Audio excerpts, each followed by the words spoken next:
구독 좀 해주세요. 제가 너무 얘기만 많이 했으니까 영상을 한 개만 더 보여드릴게요. 저는 아까 영상보다 이 영상이 더 너무 화가 나서 막 뭔가 눈물이 날 것 같은 그 바다 표범인가? 여러분 그 하얀색인데 바다 표범인데 걔가 눈에 굴러댕기는 그런 그림 보신 적 있어요? 아까 그 바다 사자랑 비슷하게 생기는데 하얀색으로 되어 있는 애. 그게 이름이 뭐죠? 그게 이름이 하프 뭔데? 도라에몽 말고요. 걔 이름이 하프물범이야. 맞아요. 하프물범도 엄청나게 막 사람들 가죽이나 모피로 사용되느라고 하프물범도 되게 잔인하게 뭐 북극에서 죽임을 당했는데 우리나라 독도에 있는 그 강치도 마찬가지입니다. 그런 바다 사자를 일본 애들이 얼마나 잔인하게 도륙을 했는지 그것에 대한 영상도 좀 보여드릴게요. 그게 바로 역사 채널 영상이거든요. 그 영상 보시고 마지막으로 마무리. 독도가 우리나라 영토인 이유를 다시 한번 제가 세 개로 정리를 해드리고, 지금 사진을 너무 많이 보여드려서 좀 지우고, 그리고 여러분들이 정말 길 가다가도 누가 물어봤을 때 대답할 수 있을 정도로 한번 정리를 하고, 그리고 퀴즈를 보도록 하겠습니다. 요건가? 잠시만요. 자, 역사 채널 바다사자의 섬 가지도와 관련된 영상을 보여드렸습니다. 어떠세요? 보시면, 진짜 그 귀여운 바다사자가, 만약에 독도에 아직도 바다사자가 있었다면, 진짜 대단한 관광자원이 됐을 텐데, 걔네들 되게 귀엽게 생겼거든요. 여러분, 중국에 얼굴 귀여운 것만으로 엄청나게 인기를 얻은 팬더 있잖아요. 바다사자 얘네들도 얼마나 귀여운데 얘네들을 그냥 싹 다 너무 많이 잡아가지고 멸종되게 만들고 썩을 놈들 진짜 적당히 잡던가 적당히 지금 거의 멸종됐대. 올라오진 않는데 솔직히 그냥 우리가 못 볼 뿐이지 좀 있었으면 좋겠어요. 너무 안타까운 부분입니다. 아니 지네들이 그 바다사자를 포획했던 그 부분을 미안해하지는 못할 망정 그것을 증거로 오히려 자기네들 바다사자 사냥을 했던 그 부분을 오히려 독도가 자기네 땅이라고 그 부분을 우기고 있고 엄청나게 포획을 했던 그 놈을 막 그렇게 오히려 영웅으로 추대하는 완전 황당한 부분입니다. 솔직히 여러분 독도 부분은요 우리 어린 학생들은 독도 그거 조그만 땅 그거 갖고 이렇게 집착해요. 그냥 주면 안 돼요? 팔아버리면 안 돼요? 이런 애들이 있어요. 너무 어이가 없는데 그것을 인정하는 순간 우리는 뭐를 인정하는 거냐면 일본으로부터 우리가 독립한 것을 포기한 거와 같은 거예요. 독도라는 것을 우리가 일제강점기에 강제로 뺏겼고 그리고 독립으로서 다시 얻은 것인데 그것을 일본한테 뺏겼다는 소리는 다시 일본의 그 제국주의의 시작이라는 거예요. 여러분 그거 식민지라는 거는 사실 모르는 거예요. 정말 이렇게 야금야금 뺏기는 거거든요. 일본이 얼마나 무서운 애들이냐면 일본은 그 태평양 쪽에 그 일본 남부 쪽 섬은 정말 조그만 섬 있죠. 독도보다 더 작은 섬. 그 작은 섬에다가 그 돈으로 엄청난 시멘트를 들이부어가지고 결국 큰 섬으로 만들어가지고 지네 땅으로 이렇게 무주지 선점을 하는 애예요. 근데 그렇게 함으로써 그 주변에 바다를 얻죠. 그런 애들인데 땅에 되게 굶주린 애들이거든요. 섬 사람들이기 때문에. 그런데 우리나라는 왜 이렇게 땅 하나 이런 섬 하나에 그렇게 중요한 것을 생각하지 못하고 국가에서도 좀 이렇게 적극적으로 하지를 않는 것 같은 느낌이 들어서 너무 안타까운 부분입니다. 자, 그러면 마지막 결론은 독도가 왜 우리 땅이냐 물어봤을 때 우리가 뭐라고 대답하면 제일 깔끔할까? 독도가 우리 땅인 이유. 사실 제가 들은 세 가지 말고도 다른 이유로 얘기하셔도 될 거예요. 하지만 그냥 제 입장에서 그냥 가장 국제적으로. 왜냐면 이런 이유는 여러분들이 외국 사람을 만났을 때 아니면 뭐 일본 사람을 만났을 때 좀 국제적인 이유로 국제적으로 인정하는 주식으로 해가지고 저는 세 개로 뽑았어요. 첫 번째는 이런 무주지 선점의 오류. 이 무주지 선점은 우리가 먼저 했다라는 거. 우리가 먼저 했고 우리 땅이라는 그런 것이 역사적인 증거가 있다라는 거죠. 그 역사적 증거 아까 다 배웠던 거죠. 삼국사기, 세종실록지리지, 뭐 팔도총도, 뭐 정상기, 동국지도 등등등등, 뭐 고려사 많은 역사서에 우리가 이미 독도가 우리 땅이라는 거, 무주지를 선점했다라는 거.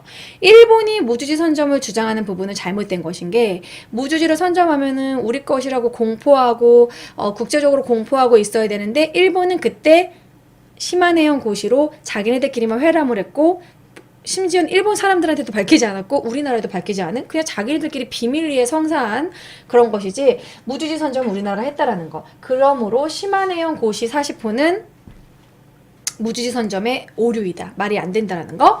자, 두 번째. 독도가 우리 땅인 이유 두 번째는요. 만약에 우리 땅이라면 국제적으로 공포를 해야 됩니다. 국가적인 그 땅이 자기네 땅이라는 걸 국가적인 의사를 표시해야 돼요. 거기가 우리 땅이다 라고 이렇게 발표해야 된다는 거죠. 이것은 바로 1900년 고종의 그런 아까 말한 그 칙령 있죠. 고종의 칙령 제 41호 이것이 증거가 되겠죠. 우리는 국가적으로 우리 땅이라는 의사를 표시했다. 의사를 표시했다는 게 되게 중요해요. 왜냐면 그 땅 우리 갖고 싶지 않다. 의사를 표시하지 않으면 외국에서 뭐 다른 나라에서 그래? 그거 무주지야? 그럼 우리 땅 이렇게 된단 말이에요. 이 무주지 선점이라는 게 되게 웃겨요. 그 하와이 주변에 뭐 미크로네시아, 멜라네시아 그 제도 있죠. 그 엄청나게 큰 태평양 태평양 그 바다 쪽 거기 보면은 얼마나 많은 섬들이 많은지 몰라요. 그 막 정말 작은 섬들이 되게 많거든요. 그래서 섬들이 너무 많기 때문에 거기는 뭐라고 하기도 뭐해서 그냥 구역을 미크로네시아, 멜라네시아 이렇게 나눈 거예요. 거기에 일본 땅도 있고요, 프랑스 섬도 있고요, 뭐 영국 섬도 있고요, 독일 섬도 있고 난리 났어. 다 무주지 선점을 한 거야. 만약에 우리나라도 좀 잘 살았고 우리는 왜 삼면이 바다인데 바깥으로 나갈 생각을 안 했지? 좀 어떻게 잘못해서 표류했을 때 그런 생각을 했으면 참 좋았을 텐데 우리나라도 좀 이순신 장군이 전투 한번 만들지 마시고 항해수를 발달해가지고 우리도 무주지에 가가지고 우리 땅 이렇게 팻말 꼽고 우리 땅 이렇게 했으면 우리 땅 될 수 있는 섬이 있었을 텐데. 자, 아무튼 안타까워요. 그러니까 그 나라로부터 멀더라도 주인이 없는 땅은 먼저 편입하게 되면은 무주지 선점에 그런 게 있어요. 그래서 그 태평양에 많은 섬들 되게 아까워요. 자, 국가적인 의사 표시를 했다라는 거. 자, 그 다음에 세 번째는 가장 중요한 겁니다. 세 번째가 그냥 이유예요. 우리가 흔히 얘기하는 거. 독도가 왜 니네 땅이야 했을 때 당연하지. 우리 땅이니까 우리나라 사람이 지금 지키고 있잖아. 바로 그거. 쉬운 말로 바로 그거. 어려운 말로 하면 실효적 점유 중이다. 우리가 현재 실효적 점유하고 있고 실효적 지배하고 있다. 실효적 지배 중이다 라는 거. 여기는 독도는요 누가 지키고 있냐면 군인이 지키고 있는 게 아니에요. 마치 휴전선처럼 현재 북한하고 남한의 휴전 상황 뭐 이런 식으로 해가지고 뭐 비무장지대 국군이 지키고 있고 그런 부분이 아니라 경찰이 지키고 있어요. 경찰이 수비하고 있습니다. 이 말은 즉 독도가 우리의 이미 행정구역이라는 거죠. 이런 뭐 비무장지대 뭐 GOP 이런 데는 군인이 지키지만 뭐 우리 동네는 경찰 아저씨가 지켜주잖아요. 경찰이 지키고 있어요. 우리 행정구역이에요. 실효적인 지배 중이라는 겁니다. 요 세 가지가 제가 생각했을 때 대표적인 독도가 우리 땅인 이유고요. 결론은 지금 일본은 무슨 소리 하고 있다? 개소리 하고 있다라는 거죠. 일본은 지금 일제강점기 때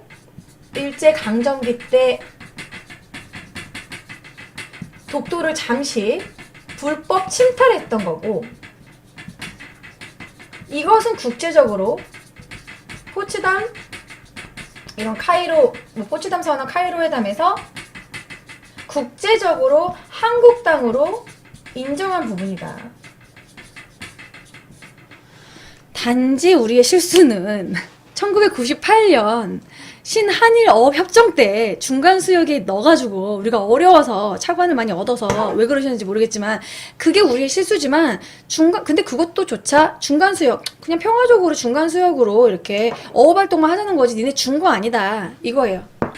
제 결론은 이겁니다. 국제적으로 우리 영토로 인정된 부분이에요. 더 이상 독도에 대한 왜 우리 땅이냐 더 이상 할 말이 없는 거예요.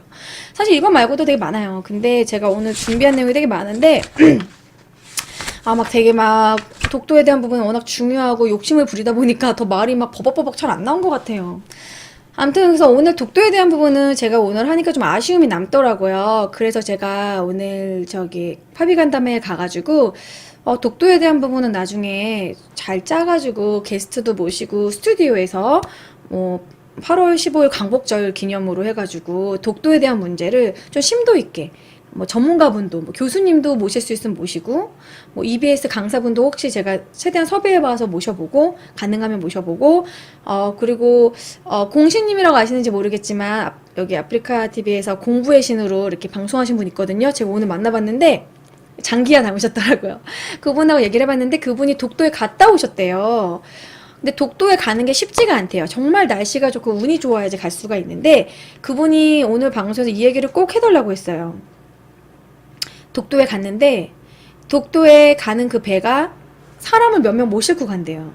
왜 큰 배를 거기다 못 대냐면 거기다가 우리가 이렇게 큰 배가 올 수 있는 그런 큰 선착장을 넓게 만들면 되는데 시멘트 붓고 막 이렇게 만들면 만들 수 있어. 근데 그거를 일본의 눈치를 보느라고 못 만들었다는 거예요. 이게 참 외교라는 게 어느 정도 서로 심기를 건들지 않고 뭐 이런 게 있는데 왜 그런 굴욕적인 외교를 우리가 계속 해야 되면 그리고 심지어 제가 여기다가는 말하지 않았는데요. 1998년 신한일 어업협정 말고도 김종필 씨가 했던 어업협정이 있거든요. 그게 연도가 1965년이네요. 1965년 6월에 한일 국교 정상화하면서 한일 어업협정을 첫 번째로 했을 때가 있었어요. 65년 당시에. 그때 협상 과정 중에 무슨 말을 했냐면 이 일본의 말도 이거 이름을 여기도 씌워 이 새끼야. 이 새끼 유지로가 독도 폭파하자고 그랬어. 독도 가지고 우리 맨날 싸우니까 독도 폭파하자고. 장난? 왜 우리 땅인데 왜 폭파해? 김종필 씨한테 독도 폭파 제안도 했었어요. 어이없죠? 자, 아무튼 그런 부분도 있고 막 이렇게 뭐 독도에다가 태국기 개항하자 뭐 이런 부분도 우리나라 외무성에서 일본을 자극할 수 있다 뭐 이런 식으로 왜 우리가 우리 땅인데 그걸 일본에 자극을 하는지 모르겠고 뭐 일본은 이렇게 얘기해요. 너네 그렇게 떳떳하면 왜 국제사법재판소에다가 같이 안 가? 이런 식으로 얘기했을 때 우리가 거길 안 가는 이유는 아니 굳이 우리 땅인데 그거를 왜 재판에 그 재판에다가 넘기는 부분은 정말 애매한 부분. 예를 들어서 우리나라랑 중국이랑 간도 같은 부분 있죠. 간도나 아니면 러시아랑 우리나라랑 애매한 원래 우리 땅이었는데 러시아가 얼렁뚱땅 편입한 뭐 녹둔도라던가 뭐 그런 거는 보낼 수 있어요. 하지만 독도는 명백한 증거가 있고 우리 땅인데 그거를 재판소에 왜 가요? 그것도 그렇고 그 국제사법재판소에는 일본 재판관이 있어요.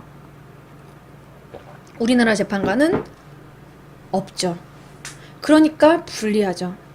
그렇기 때문에 우리는 그냥 무시로 가고 있습니다.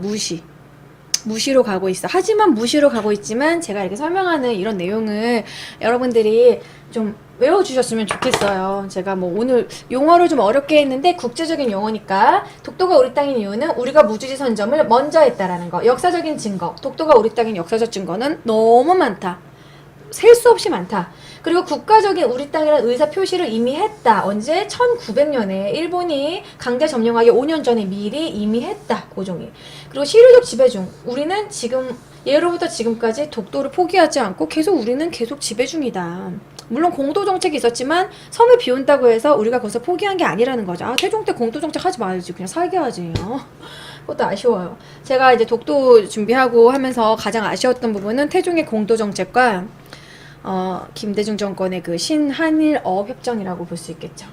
그래서 이런 거는 여러분들이 좀 암기해 두시고 영어 잘하시는 분은 이거를 영어로 좀 아시면 외국 사람한테 영어로 멋지게 설명해 줄 수 있었으면 좋겠어요. 그래서 제가 오늘 간담회에서 제시카님 만나면 이거 영어로 물어보려고 그랬는데 못 만나가지고요. 예, 안타까웠습니다. 예, 그래서 오늘은 좀 제가 막 흥분해서 독도 얘기를 막 했는데 오늘 제가 막 가가지고 지금 막 3시까지 막 가가지고 간담회 막 하고 BJ분들하고 막 얘기 나누고 밥 먹고 뭐 뒤풀이도 해야 되는데 막 뒤풀이 장소에 잠깐 저는 인사만 하고 막 와가지고 오자마자 이렇게 막 이제 수업을 하다 보니까 원래 제가 막 준비한 것보다 좀 뭔가 아쉬운 것 같아요. 그래서 이 독도 얘기는 오늘이 끝이 아니라 제가 나중에 꼭 1310년님이 캡처하신다고 지워버렸네? 유튜브에 올릴 거니까 그때 캡처하시고 복습하시면 될 것 같아요. 예, 칠판에 그 필기 못하신 분은 유튜브를 보시면 될 것 같습니다. 일부러 빨리 준 거예요. 유튜브로 보라고. 구독도 해주세요. 아무튼 뭔 얘기하려고 그랬지? 퀴즈 이제 할 건데요. 다음에 제가 꼭 되게 섭외를 잘하고 정말 의미 있는 탄탄하게 준비해가지고 꼭 제가 이제 공식 방송식으로 해가지고 독도 문제를 다시 한번 다루도록 하겠습니다. 케미소님이 지금 제가 열심히 수업하고 설명을 열심히 했는데 뒤에서 독도가 정말 한국 땅인가요? 이렇게 뒷북을 치시네요. 나중에 제 방송 꼭 유튜브로 복습하실래요? 그럼 독도 어디 땅일까? 심지어 대마도도 원래 우리 땅이었다고 그래요. 독도는 당연히 우리 땅이죠, 여러분. 독도 이야기 처음 들어봐요. 아, 그러시구나. 뭐 저 유학 갔다 오셨어요? 유학파신가? 이런 뒷북. 강태까지는 아니고요, 백호매님. 아무튼 여러분들 오늘 좀 어떻게 수업 내용이 알차게 들으셨는지, 아니면 뭐 원래 다 아는 내용이었는지, 아니면 조금이라도 오늘 배운 게 있으셨는지 모르겠어요. 제가 이렇게 교육방송을 하면 제가 너무 잘나고 막 이래서가 아니라, 저는 정말 바램은 이 아프리카 TV에서 여러분들이 이런 방송도 하네? 그러면서 독도에 대해서 좀 관심을 가져야겠다. 어머, 저런 귀여운 바다 사자를 일본 애들이 이렇게 무차별 포획을 했다니 나쁜 놈 하면서 한 번씩 네이버에 독도 한 번씩 검색해보고, 아, 이런 글이 있구나, 이랬구나, 그래서 한번 공부 더 해보시고, 그런 계기를 제가 좀 만들고 싶어서 이렇게 교육방송을 한 겁니다. 왜 아프리카 TV에서까지 공부를 해야 돼요? 아, 왜 이런 거 왜 해요? 하신 분들이 많은데, 뭐 알면 좋잖아요. 평생 교육인데. 그래서 여러분들이 좀 관심을 가졌으면 좋겠습니다. 우리 사수님은 다 아는 내용이셨구나. 사실 그거 말고도 되게 세세하게 많이 했었어요. 뭐 일본 상황에서 뭐 일본에 뭐 일본 소학교 역사부도에도 없고 뭐도 있고 되게 세세하게 많은데, 그거를 지금 다 하기에는 시간적인 문제도 있고 다음에 한 번 더 다루려고 했어요. 뭐 독도에 관한 쟁점도 뭐 이렇게 자료를 막 만들었거든요. 이것도 한창 설명을 하려고 했는데 참고로 보여드릴게요. 자, 일본 독도의 역사적 쟁점을 4개만 뽑는다면 죽도 도외면허라고 해가지고, 이건 뭐냐면 그냥 우리나라에 와서 어업 활동한 거 가지고 독도가 지네 땅이라는 거야. 근데 얘네는 이거밖에 없어. 근데 우리는 삼국사기, 뭐 세종실록지리지, 뭐 그리고 뭐 저기 뭐야, 고려사에서도 있지, 그리고 박세당의 문집에도 있지, 뭐 여러 가지 문서에 지도에 많습니다. 그리고 일본은 계속 요거 얘기해. 죽도 도외면허에서 1600년 전후 독도를 실효적으로 지배했대. 어업 활동을 한 거 가지고 실효적으로 지배했다고 하는데, 실효적 지배라는 건 계속 거기에 사람이 살아야 되는 부분이에요. 근데 웃긴 게 도외면허라는 것 자체가 외국으로 나갈 때 받는 겁니다. 도해 말 그대로 바다를 넘어갈 때 면허예요. 아니, 그러면 국외로 나갈 때 맞는 건데 오히려 그건 독도가 일본 영토가 아니라는 증거지. 그렇지 않아요? 그거 같은 여권 같은 거거든요. 그래서 이건 말도 안 된다라고 우린 주장하고 있고, 시마네 연구시에 대한 효력도, 얘네들 이걸 가지고 자기네들은 무주지를 점거한 거다, 무인도다 이렇게 주장하는데, 무인도가 아니다. 5년 전에 고종황제 때 칙령 41호에 의해 독도를 울릉군의 한 부속 도서로 강원도에 편입. 시마네 연구시보다 5년 앞서서 우리는 발표를 했다. 우리 땅이라고 우리는 이미 주장했다. 그리고 이제 마지막 샌프란시스코 평화 조약인데요. 일본 애들 이거 가지고 주장해요. 이걸 내가 빼먹었네. 카이로 포츠담 선언만 얘기하고, 샌프란시스코 평화조약이 1951년에 연합국가 체결한 조약에 뭐 처음에 1차 조약에는 독도란 표시를 했어요. 근데 뭐 일본이 항의를 했고, 마지막에는 어떻게 설명을 했냐면 울릉도, 제주도, 거문도 거기까지 한국의 최남단 끝단 그 섬으로 친다. 그걸 가지고 일본이 주장을 하는 거예요. 독도가 포함이 되지 않는다고. 그런데 그 열거된 섬은 한국의 주요 섬으로 울릉도에 딸린 독도는 당연히 포함된다는 거죠. 그러면 마라도도 일본 땅이야? 제주도 마라도 표시 안 했다고 마라도는 뭐 일본 땅, 그런 게 아니잖아요. 대표적인 섬을 3개를 열거한 거지. 동해, 남해 뭐 이런 식으로 이렇게 저기 대표적인 섬을 이렇게 일본과 접근한 그 섬 3개를 그냥 열거한 거지, 뭐 짜잘짜잘한 섬을 다 열거한 게 아니라는 거죠. 그래서 대표적인 쟁점을 또 정리를 해봤습니다. 이거 말고 내가 꼭 보여주려고 했던 영상 뭐 없나? 이거 왜 보여줘? 이거 왜 있지? 이거 아니고, 일본의 뭐 조선전도, 일본이 가지고 있는 조선전도에도 우리나라, 일본 저기 독도 표시한 거 일본에도 있고요. 뭐 이거 말고도요, 일본의 뭐 옛날 1950년대 교과서 옛날 그런 데도 다 독도를 우리나라 땅으로 한 게 되게 많아요. 그 자료는 뭐 논문 같은 거 쓰신 분들 보면 정말 자료가 되게 많습니다. 간도 문제도 해주세요 하시는데, 원래 오늘 간도랑 독도를 둘 다 하려고 그랬는데 내용 자체가 너무 많기 때문에 간도는 다음 시간에, 다음 주에는 그 간도와 함께 녹둔도에 대해서 얘기를 해볼게요. 이어서 다음 주에는 간도뿐만 아니라 러시아에서도 우리가 찾아올 수 있는 땅 녹둔도에 대해서, 녹둔도는 여러분들이 모르시는 분들이 많거든요. 두만강 하류 삼각주에 녹둔도라고 있었어요. 여의도의 한 2배 정도 크기인데, 거기에도 우리나라 사람들이 많이 살고 있었고 우리가 개척한 땅인데, 이게 참 아쉽게도 그게 삼각주인데 갑자기 이 하류가 방향이 바뀌면서 삼각주가 원래 요렇게 갈라져 있고 이게 삼각형 모양으로 있는 여의도 삼각주 같은 삼각주인데 요쪽이 갑자기 러시아 쪽으로 붙어버렸어. 이게 유속이 이쪽으로 많이 가면서. 그래서 얼렁뚱땅 러시아가 부동의 항구를 얻으려고 하면서 그때 거기 땅을 강제 편입을 해버렸어. 그리고 심지어 거기에 살고 있는 우리나라 사람들을 자유시 참변 때 저기 중앙아시아로 쫓아내버렸단 말이에요. 그래서 그 녹둔도라는 여러분들이 생소하신 분들이 많을 거예요. 다음 시간에는 간도와 녹둔도에 대해서 좀 다뤄보도록 할 거고요. 예. 간도 백년설 그거 말이 안 되는 거예요. 예, 그거는 국제법으로 근거가 없는 내용이고 그게 아마 뭐 식민지 이렇게 뭐 강제 지배를 할 때 뭐 99년 정도로까지 뭐 인정한다 뭐 그런 거지 협약이 잘못된 것에 대해서 뭐 100년이 지나면은 무효된다 그런 거는 없대요. 국제적으로. 그거는 잘못된 그런 루머라고 얘기라고 합니다.